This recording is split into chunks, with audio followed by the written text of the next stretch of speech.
Hello दोस्तों, Hindi mirror पर फिर से आपका स्वागत है। दोस्तों, आज की वीडियो का जो कंटेंट है यूपीपीएससी का, जैसे कि हमने आपको बताया था, हम तैयारी शुरू कर दी है हमने। और आपका 15 में एग्ज़ाम है, 15 मार्च को, तो तब तक आपको बहुत अच्छे से हिंदी इसी की तैयारी करनी है।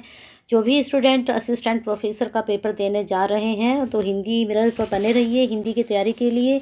50 क्वेश्चंस आपको कराए थे, तो 51 से चलो शुरू करते हैं। काव्य धारा का प्रतिनिधित्व पूछा था कबीर का कि किस काव्य धारा के हैं, तो वह संत काव्य धारा से संबंधित है। नेक्स्ट क्वेश्चन पर चलते हैं। और आपकी सेकंड यूनिट से संबंधित क्वेश्चंस हैं।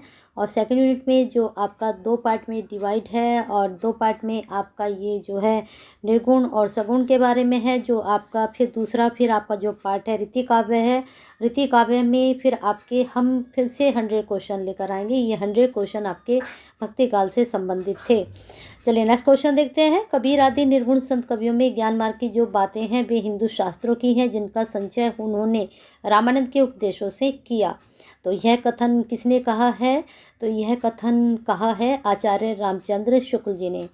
नेक्स्ट क्वेश्चन है, खंडन मंडन में विश्वास नहीं था। अगर आप सोच रहे हैं जायसी का, तो बिल्कुल सही है। कबीर का खंडन मंडन में विश्वास था, गुरु नानक जी का भी था, लेकिन जायसी का खंडन मंडन में विश्वास नहीं था।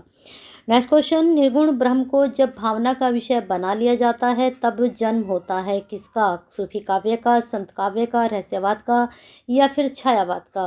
तो सभी को मालूम है, जब निर्गुण ब्रह्म को भावना का विषय हम बना लेते हैं, तब रहस्यवाद का जन्म होता है। नेक्स्ट क्वेश्चन, निर्गुण भक्ति में कौन सा तत्व नहीं है? तो निर्गुण भक्ति में जो है, आप अगर बिल्कुल अच्छे से आपने पढ़ा है, तो कर्म कांड को इसमें जगह नहीं दी गई है, बाकी सबकी है। हिंदी साहित्य का स्वर्ण युग कौन सा है? वेरी इंपॉर्टेंट और बहुत इजी भी है, बताइए इसका आंसर। देखते हैं, कबीर का जीवन काल कौन सा है? कबीर का जीवन काल बहुत इजी है, और ये मोस्टली क्वेश्चंस आपके एग्ज़ाम में पूछा जाता है कंपटीशन में। हम इसको आसान समझकर छोड़ देते हैं, लेकिन ये गलती मत करिएगा। 57 वाला आंसर बहुत ही इम्पोर्टेंट है। कबीर के काव्य में कौन सी प्रवृत्ति नहीं है? तो जाति के प्रति आस्था उनको नहीं थी, बाकी सब था उनके पास। ठीक है, 58 का डी होगा। कौन सी प्रवृत्ति कबीर के काव्य में नहीं है?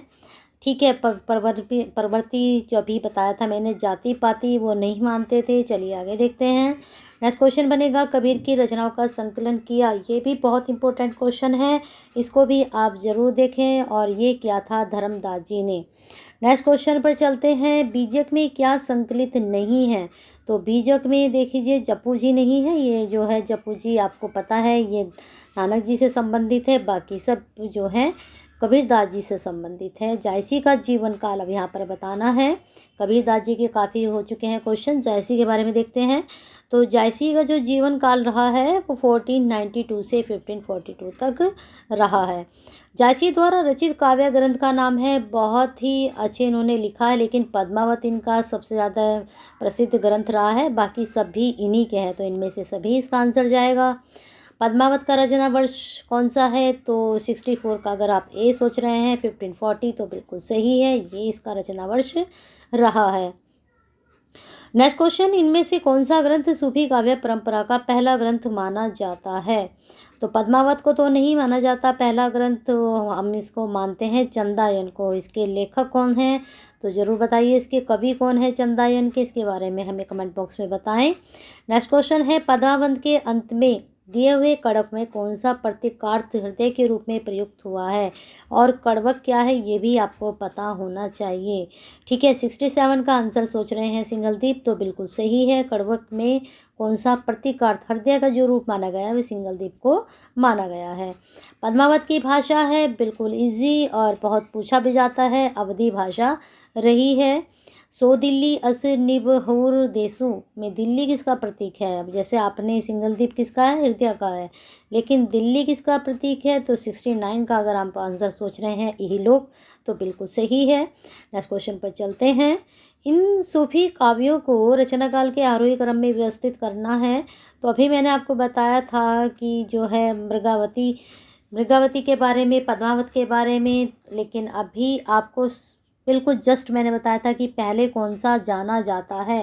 तो चंदायन के बारे में मैंने आपको बताया था कि चंदायन सबके पहले माना जाता है, इसके बाद मृगावती, फिर पद्मावती, फिर मधुमालती।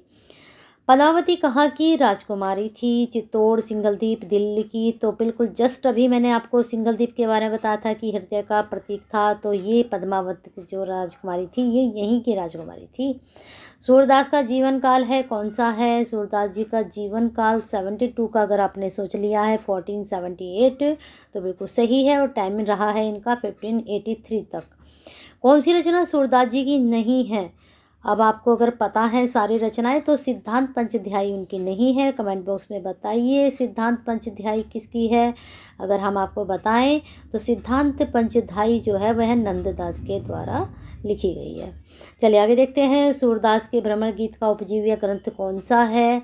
तो सूरदास जी के द्वारा भ्रमर गीत उपजीव्य सभी को पता है, तो 74 का अगर आपने आंसर सोच लिया है सी, श्रीमद् भागवत गीता, तो बिल्कुल सही है। भ्रमर गीत पढ़िए, बहुत ही सुंदर चित्रण किया गया है, बड़ा अच्छा लगता है इसको पढ़कर। चलिए आगे देखते हैं, पोषण तदुना ग्रह पुष्टि की ये परिभाषा दी गई है, कहाँ दी गई है? जस्ट मैंने अभी आपको बताया था श्रीमद् भागवत गीता में। सूरदास के दीक्षा गुरु कौन थे? सूरदास जी के गुरु कौन रहे हैं? तो वह रहे हैं वल्लभाचार्य, विठलनाथ नहीं थे। ठीक है, हम गलती कर देते हैं यहाँ पर आंसर देने में। नेक्स्ट क्वेश्चन है, कौन सी आसक्ति पुष्टि मार्ग की नहीं है? पुष्टि मार्ग के बारे में यहाँ पूछा गया है, और पुष्टि मार्ग के बारे में सभी को पता है। जो हमारे अष्टाध्यायी कौन थे यहाँ पर? जो है सूरदास जी, विठलनाथ जी ने किसकी जो है स्थापना की थी? अष्टछाप की स्थापना की थी, तो वहाँ पर पुष्टि मार्ग को अपनाया गया था। चलिए देखते हैं इसमें आसक्ति कौन सी नहीं थी। तो 77 का आपका जी जाएगा सी, कांतासक्ति। सूरदास की भक्ति किस प्रकार की रही है? तो भक्ति के बारे में पढ़िए, मीरा की भक्ति किस प्रकार की थी, तुलसीदास जी की किस प्रकार की थी। अब यहाँ आपको बताना है कि सूरदास जी की कैसी भक्ति थी। तो सूरदास जी की भक्ति जो थी वह संख्य भाव की थी, यानी कि साथी भाव की थी। सूरदास की किस रचना में रीति निरूपण है? रीति निरूपण के बारे में बताना है। ये 3 रचनाएं उनकी पता है आपको, लेकिन रीति निरूपण कौन सी रचना में है? 79 का अगर आपने सोचा है साहित्य लहरी, तो बिल्कुल सही है। नेक्स्ट क्वेश्चन, सूरदास के काव्य में किस रस की प्रधानता है? बहुत ही अच्छा क्वेश्चन। चलिए देखते हैं इसका आंसर।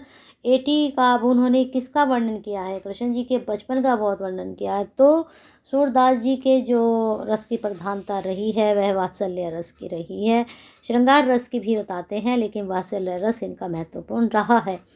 अष्टछाप के कवियों में शामिल नहीं है, कौन नहीं है? नंददास, चतुरभाष, चित्तस्वामी, अग्रदास। अभी बिल्कुल मैंने अष्टछाप के कवियों के बारे में आपको बताया था, तो डी अग्रदास जी नहीं है, बाकी सब है। और अष्टछाप के कवियों में जो है 8 कवि किसके पास थे? 8 कवि किसके पास थे, और उनके नाम किस किस के कौन कौन से थे, ये भी आपको पता होना चाहिए। चलिए नेक्स्ट क्वेश्चन देखते हैं, बूझत श्याम कौन तू गोरी पंक्ति किस कवि की है? बहुत अच्छी पंक्ति है। 82 का अगर आपने सोचा है बी, सूरदास की, तो बिल्कुल सही है। सुर के भ्रमर गीत में जितनी सहृदयता भावुकता है उतनी ही चतुरता एवं वाग व दग्धता भी है। यह कथन किस आलोचक का है? तो सीधे सीधे अगर आप आंसर सोच रहे हैं आचार्य रामचंद्र शुक्ल, तो बिल्कुल सही है। भ्रमर गीत का इन्होंने संपादन भी किया है, और इन्होंने सारे पदों में से 400 पद लेकर उसका संपादित किया था। चलिए नेक्स्ट क्वेश्चन देखते हैं, तुलसी का जीवन काल है? भ्रमर गीत सार के नाम से है। ठीक है, तुलसी का जीवन काल है कौन सा है? 84 का अगर आप सोच रहे हैं सी, बिल्कुल सही है। 1532 से लेकर 1623 तक। इनमें से तुलसी जी की रचना नहीं है, कौन सी रचना नहीं है? तो जो आपका राम रक्षा स्तोत्र है वह उनकी रचना नहीं है। बताइए कमेंट बॉक्स में किसकी है। केशव कहिए ना जाए कहिए, किसकी है ये? आप सोच रहे होंगे केशव दास की है, नहीं, ये तुलसीदास जी की है। तुलसीदास जी की भक्ति, अभी सूरदास जी की भक्ति मैंने आपको बताई थी। तुलसीदास जी की भक्ति दास्य भाव की है, और साख्य भाव की सूरदास जी की, और माधुर्य भक्ति मीरा की है। इनमें से कौन सा तत्व तुलसी की भक्ति में नहीं आता? तो इसको हमें कमेंट बॉक्स में आप आंसर बताएंगे। चलिए नेक्स्ट पे चलते हैं, बहुत इंपॉर्टेंट क्वेश्चन है, वेरी इंपॉर्टेंट, पूछा जाता है एग्जाम में अक्सर। लोकनायक वही हो सकता है जो समन्वय कर सके। यह भक्त किस आलोचक की है? बहुत अच्छा क्वेश्चन है। तो इसमें हजारी प्रसाद जी का नाम आप लिख सकते हैं। चलिए, रामचरितमानस की रचना कितने समय में हुई और इसमें कांड कितने हैं ये भी आपको पता होना चाहिए। तो 90 का अगर आपने सोच लिया आंसर बी तो बिल्कुल सही है। 2 वर्ष 7 माह में। रामचरितमानस की रचना का प्रारंभ कब हुआ? तो 1631 में हुआ था। चलिए नेक्स्ट क्वेश्चन हम देखते हैं। नहीं, यहाँ पर 1574 आपका आंसर आएगा, ये नहीं आएगा। ठीक है, कौन सा कांड रामचरितमानस में नहीं है? तो सुंदर भी है, अरण्य भी है, उत्तर भी है, युद्ध कांड नहीं है। कांड सभी को आपको पता होना चाहिए, सीक्वेंस वाइज आपको ये याद होना चाहिए कि पहले कौन सा है, 5वें नंबर पे कौन सा है, लास्ट कौन सा है। उत्तर कांड सबसे लास्ट है। ठीक है, कौन सा काव्य ग्रंथ तुलसीकृत नहीं है? तो रामायण नहीं है, इनके द्वारा रामचरितमानस है, रामायण नहीं है। तो यही तो कन्फ्यूजन वाली बातें हो जाती है ना। तुलसीदास ने कलयुग का वर्णन करते हुए प्रकारांतरण से किसका वर्णन किया है? प्रकारांतरण से बताना है। तो 94 का अगर आपने आंसर सोच लिया है बी, मुस्लिम शासन का, तो बिल्कुल सही है। किसका वर्णन किया है? द्विज श्रुति पेचक भूप प्रजासन को नहीं मान निगम अनुशासन, पंक्ति के रचयिता कवि हैं। 95 का अगर आपने सोचा सी, तुलसीदास, तो बिल्कुल सही है।